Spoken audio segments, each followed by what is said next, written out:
Buongiorno e benvenuti ad un altro appuntamento della nostra rubrica dedicata ai regimi di qualità del settore olivicolo in Basilicata. Questa rubrica è realizzata con i fondi del PSR Basilicata 2014-20 sotto misura 3.2. Oggi continueremo a parlare delle informazioni contenute nelle etichette dell'olio extravergine d'oliva. Nell'etichetta dell'olio extravergine d'oliva destinato al consumatore finale o alle collettività, ad esempio ospedali, mense e ristoranti, deve essere sempre contenuto l'indirizzo dello stabilimento di confezionamento.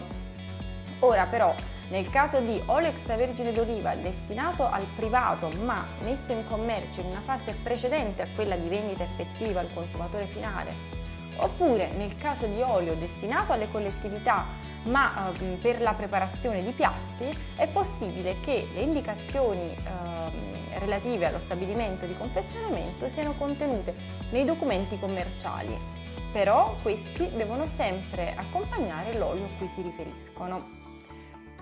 Dal 1 gennaio 2023 è inoltre diventato obbligatorio inserire nell'etichetta dell'olio extravergine d'oliva la cosiddetta etichettatura ambientale, che riporta le indicazioni per fare una corretta raccolta differenziata. L'etichettatura ambientale si compone principalmente di due parti: un codice alfanumerico che identifica tutti i materiali dei quali è composto il packaging e le indicazioni relative alla raccolta stessa. Un'informazione che invece non è obbligatoria ma può essere riportata in etichetta è la dicitura a freddo. Si potrà scrivere spremuto a freddo se l'olio è ottenuto da un sistema tradizionale a presse a temperatura controllata che non supera i 27 gradi. Si dirà invece estratto a freddo se l'olio è ottenuto sempre a temperatura controllata non superiore ai 27 gradi con un sistema di estrazione a percolazione o a centrifuga della pasta di oliva. Dunque, è possibile indicare in etichetta l'acidità dell'olio extravergine d'oliva? Sì e no. Quello che si può indicare in etichetta è l'acidità massima prevista alla data del termine minimo di conservazione.